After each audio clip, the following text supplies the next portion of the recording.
शांति। आज 24 अक्टूबर 2020 है और आज बाबा के साकार रूप से चले हुए मधुर महावाक्यों का स्पष्टीकरण देने के लिए हमारे साथ हैं आदरणीय आशा दीदी।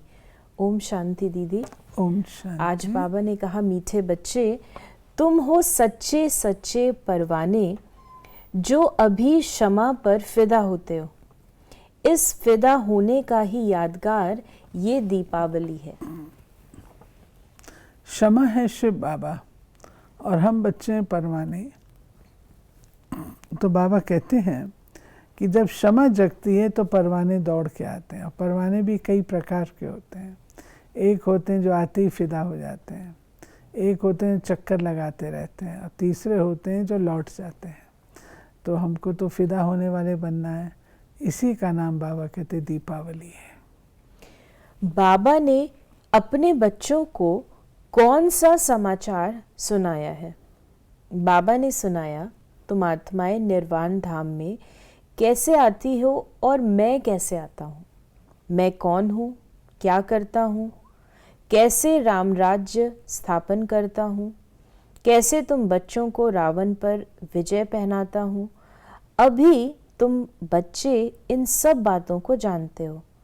तुम्हारी ज्योति जगी हुई है। जैसे बच्चे और बाप बहुत समय के बाद मिलते हैं तो समाचार की लेन देन करते हैं, ये हुआ ये हुआ ये हुआ। तो बाबा भी हम बच्चों से 5000 साल के बाद मिलते हैं। तो बाबा फिर समाचार सुनाते हैं कि बच्चे तुम कौन हो, कहाँ से आए हो, अभी क्या कर रहे हो, मैंने क्या किया था, तुमने अभी क्या कर दिया। ये सारे समाचार बाबा हम बच्चों को सुनाते हैं। तो बाबा का बड़ा इंटरेस्टिंग वे होता है बच्चों को समझाने का। तो आज बाबा इस रीत से समझा रहे हैं। और आज का गीत है, तुम ही हो माता पिता। तो बाबा ने कहा बच्चों ने गीत सुना और गीत में शायद कोई ऐसी लाइन है जो भक्ति के अक्षर जैसे हैं। तो बाबा ने कहा तुम्हारे चरणों की धूल है। अब बच्चे चरणों की धूल थोड़े होते हैं, ये रॉन्ग है। बाप बच्चों को राइट अक्षर समझाते हैं। नहीं, बाबा कहते हैं कि ज्ञान मिलने के बाद वो जो भक्ति के संस्कार है, कोई बच्चे जो हैं चरणों की धूल नहीं होते। बच्चों को तो अपने सिर माथे पे रखते हैं, चरणों की धूल क्यों? वो भक्ति में हमने कहा। लेकिन जब बाबा के बन जाते, परिचय हो जाते, वारिस बन जाते हैं, फिर चरणों की धूल भागते। गीत बना अच्छा है, तुम ही हो माता पिता, तुम ही हो, उसी में आता है, परंतु बीच में चरणों की धूल भक्ति की बात आ जाती है। बाबा ने कहा बच्चे जानते हैं राम राज्य और रावण राज्य इस पृथ्वी पर ही कहेंगे। अभी तुम विश्व के मालिक बनते हो। धरती, आसमान, सूर्य आदि सब तुम्हारे हाथ आ जाते हैं, यानी कंट्रोल में आ जाते हैं। हम प्रकृति जीत बन जाते हैं ना। तो बाबा ने आज ये भी कहा कि तो राम भी बेहद का मालिक, रावण भी बेहद का मालिक है। एक हिसाब से तो है ना, सृष्टि में होता है ना। तो सृष्टि में शुरू में राम है मालिक। उसके बाद जब उनका राज्य ठंडा होता है तो रावण का बोलबाला, इनफैक्ट राम की प्रजा कम, रावण की प्रजा ज़्यादा होती है। रावण की प्रजा ज़्यादा होती, कमज़ोर होती, आसुरी होती है। राम की प्रजा सतो प्रधान होती है। फ़र्क ये है। और आज बाबा ने दीपावली और दशहरा दोनों को याद किया और दोनों का सिग्निफिकेंस भी हमें बताया कि अब दशहरा मनाते हैं, रावण को जलाते हैं। ये है हद का जलाना। रावण को भी सिर्फ भारतवासी जलाते हैं। विदेश में जहाँ तहाँ भारतवासी जास्ती होंगे वहाँ भी जलाएंगे। वो है हद का दशहरा। और बाबा ने आज ये भी कहा कि माला सिमरते हैं, रघुपति राघव राजा राम कहते हैं, लेकिन राजा राम को नहीं सिमरते हैं। जो सारे विश्व की सेवा करते हैं उनकी माला सिमरते हैं। विश्व की सेवा करने इसको वाला। स्पष्ट कहेंगे कि रघुपति राघव राजा राम कहते हैं, लेकिन राजा राम को नहीं सिमरते हैं, जो सारे विश्व की सेवा करते हैं। महात्मा गांधी जी गाया करते थे, रघुपति राघव राजा राम।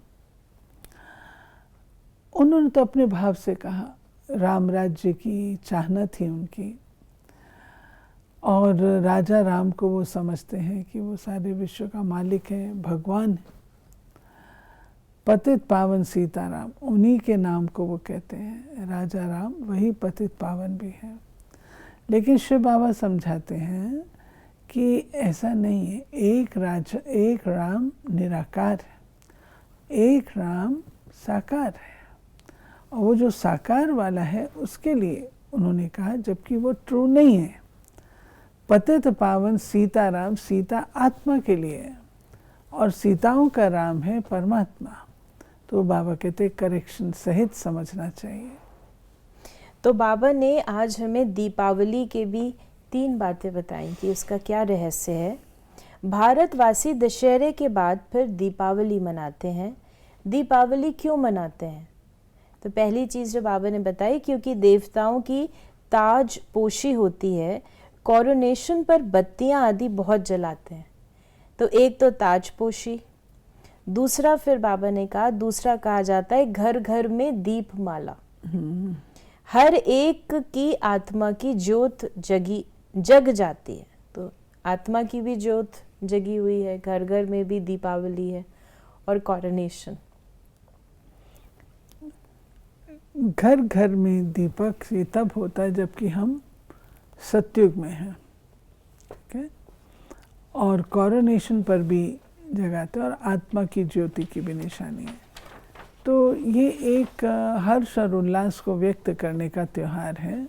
आत्मा की ज्योत जगती है तो अंधियारा मिटता है, तो उसकी एक निशानी दीपक दिखा दिया। और दूसरा जो है, जब राजगद्दी पर बैठते हैं तो भी शादमाना होता है, उसको भी कहते हैं दीपावली। भक्ति मार्ग में तो बहुत आशिक माशूक होते हैं, कोई किसका आशिक, कोई किसका आशिक। हनुमान के कितने आशिक होते हैं, सब अपने अपने माशूक के चित्र बनाकर फिर आपस में मिलकर बैठ उनकी पूजा करते हैं, पूजा कर फिर माशूक को डुबो देते हैं, अर्थ कुछ भी नहीं समझते हैं। श्री गणेश जी की पूजा करते हैं, हनुमान जी को ऐसे डुबोते नहीं हैं, लेकिन आजकल हनुमान जी को सड़कों पर ले आए। पहले मंदिरों में होते थे, आजकल सड़कों पर ले आए, और गदा उनके हाथ में दिखाते हैं। और बाबा ने ये जो कहा देवियों की, ये वास्तव में देवियों की पूजा है, जो हर एक करता है, संगठित रूप से करते हैं, फिर संगठित रूप से उसकी पालना करते हैं। पहले स्थापना करते हैं, प्राण फूंकते हैं, पालना करते हैं, और फिर उनको जा कर के संगठित रूप से ही विसर्जित कर देते हैं। तो बाबा कहते तो गुड़ियों की पूजा हो गई। फिर बाबा ने कहा, जैसे जगत गुरु आदि का भी टाइटल मिलता है ना, तुमको ये टाइटल मिलता है, तुमको सबसे अच्छा टाइटल मिलता है स्वदर्शन चक्रधारी। तो ये बाबा ने हमें टाइटल स्वदर्शन दिया। चक्रधारी अर्थात स्व का दर्शन करने वाले। हम क्या थे, फिर क्या बने, अब हमको क्या बनना है, ये बाबा कहते हैं अब तुम्हारी बुद्धि में सदा गूंजता रहना चाहिए। तुम ब्राह्मण ही स्वदर्शन चक्रधारी हो या शिव बाबा भी है? हम ब्राह्मण हैं स्वदर्शन चक्रधारी, चक्कर हम घुमाते हैं। लेकिन शिव बाबा को क्यों कहते हैं? क्योंकि शिव बाबा हमको इसका ज्ञान देते हैं। तो बाबा ने, बच्चों ने कहा शिव बाबा भी है, तो बाबा ने कहा हाँ, क्योंकि स्वदर्शन चक्रधारी आत्मा होती है, आत्मा होती है ना शरीर के साथ। बाप भी इसमें आकर समझाते हैं, शिव बाबा स्वदर्शन चक्रधारी न हो तो तुमको कैसे बनाए। तो इस प्रकार बाबा ने, नॉलेजफुल होने के कारण उनको हम स्वदर्शन चक्रधारी कहते हैं। तुम प्रदर्शनी आदि में समझाते हो, बहुत अच्छा करते हैं, नॉलेज बहुत अच्छी है, मैं ऐसा पुरुषार्थ करूँगा, ये करूँगा, बस बाहर निकला वहाँ की वहाँ रही, परंतु फिर भी कुछ न कुछ असर रहता है। ऐसे नहीं कि वो फिर आएंगे नहीं, झाड़ की वृद्धि होती जाएगी, झाड़ वृद्धि को पाएगा तो फिर सबको खींचेंगे। अब आप देखिए, हम प्रदर्शनियाँ लगाते हैं, मेले लगाते हैं, तो उसमें से कितने निकलते हैं? बहुत थोड़े। कभी कभी एक मेले से 1-1.25 लाख निकलता है, एक ही निकलता है। तो बाबा कहते हैं कि ये ज्ञान ऐसा है जो कि सुनाना तुमको सबको, संदेश सबको देना है, परंतु उसको धारण करने वाला वो कोई कोटों में को निकलता है। तो इसका अर्थ ये नहीं है कि हम प्रदर्शनियाँ ना करें, मेले ना करें, करना है, संदेश तो देंगे ना। और हम कई बार देखते हैं कि बचपन में किसी ने प्रदर्शनी देखी होती है, वो भी उसे याद होती है। हाँ। और वो बुढ़ापे में आते हैं, बहुत बाद में आते हैं, मिडिल एज में भी आते हैं, यंग एज में एक बार भी प्रदर्शनी देखी होती है तो वो बताते हैं हमने 20 साल पहले प्रदर्शनी देखी थी। और फिर वो ज्ञान को, यानी वो ज्ञान जो बाबा कह रहे हैं अविनाशी रहता ही है। फिर बाबा ने कहा कि ऊपर से आती तो हर एक आत्मा है, परंतु ईश्वर का अवतरण बहुत विचित्र है। वही आकर भारत को स्वर्ग बनाते हैं। उनका त्योहार शिव जयंती मनाते हैं। आज बाबा ने हमें सारे त्योहार याद दिला दिए। बाबा बता रहे हैं कि आत्माओं के आने को अवतरण नहीं कहेंगे। आत्माएं ऊपर से आती हैं, हम उसको अवतरण नहीं कहेंगे।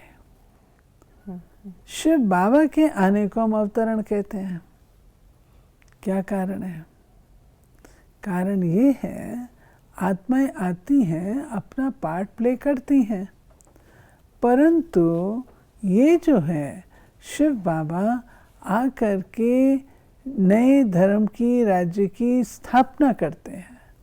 उनका अवतरण पर्पसफुल है, किसी लक्ष्य से आते हैं। तो ये दोनों में अंतर है।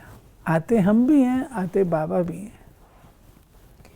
और धर्म स्थापक कोई दुख से नहीं छुड़ाते हैं, वो तो आते ही हैं, उनके पिछाड़ी नंबरवार सब पार्ट बजाने आते हैं।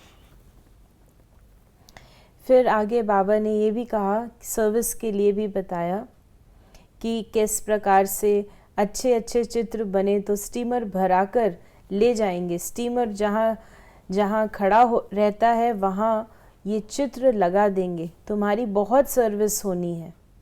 बहुत उदारचित हुंडी भरने वाले सांवल शाह भी निकलेंगे जो ऐसे काम करने लग पड़ेंगे।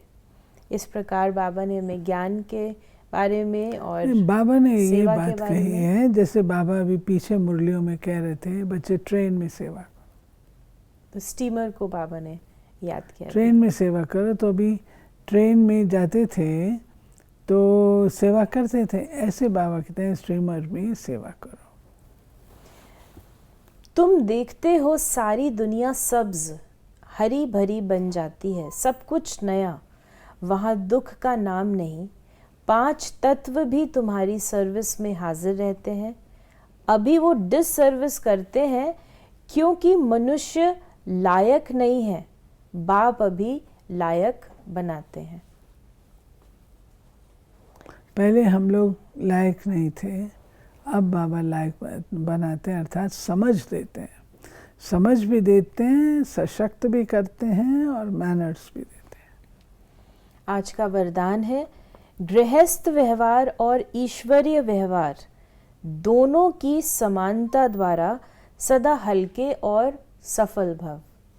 सभी बच्चों को शरीर निर्वाह और आत्म निर्वाह की डबल सेवा मिली हुई है, लेकिन दोनों ही सेवाओं में समय का, शक्तियों का समान अटेंशन चाहिए। यदि श्रीमत का कांटा ठीक है तो दोनों साइड समान होंगे, लेकिन गृहस्थ शब्द बोलते ही गृहस्थी बन जाते हो तो बहानेबाजी शुरू हो जाती है। इसलिए गृहस्थी नहीं, ट्रस्टी हैं। इस स्मृति से गृहस्थ व्यवहार और ईश्वरीय व्यवहार दोनों में समानता रखो तो सदा हल्के और सफल रहेंगे। वास्तव में हमको बैलेंस भी नहीं रखना है। आगे बढ़ गए ना, अब हमने जहाँ जाना है वहाँ की सुध ज़्यादा रखनी है। अब ईश्वरीय व्यवहार के ऊपर ज़्यादा अटेंशन हो, और गृहस्थ को संभालना है, उसमें भी ऊंचाई नीचाई नहीं आनी चाहिए, परंतु टू मच इन्वॉल्वमेंट वो ना हो, डिटैच होकर के काम करें और जहाँ जाना है उसकी सुधा देख लें। स्लोगन है, फर्स्ट डिवीजन में आने के लिए कर्मेंद्रिय जीत माया जीत बनो। माया जीत, कर्मेंद्रिय जीत, सबके दिलों पर भी जीत प्राप्त करनी है। ये करने के लिए, ये करेंगे तो बाबा कहता है फर्स्ट डिवीजन दूंगा। तो ये थे बाबा के आज के महावाक्यों का स्पष्टीकरण। यदि आपके मन में कोई सवाल है तो आप उसे व्हाट्सएप कर सकते हैं 8826599309 पर, और हम आपके प्रश्नों का उत्तर प्रश्नोत्तरी कार्यक्रम में देने का प्रयास अवश्य करेंगे। ओम शांति।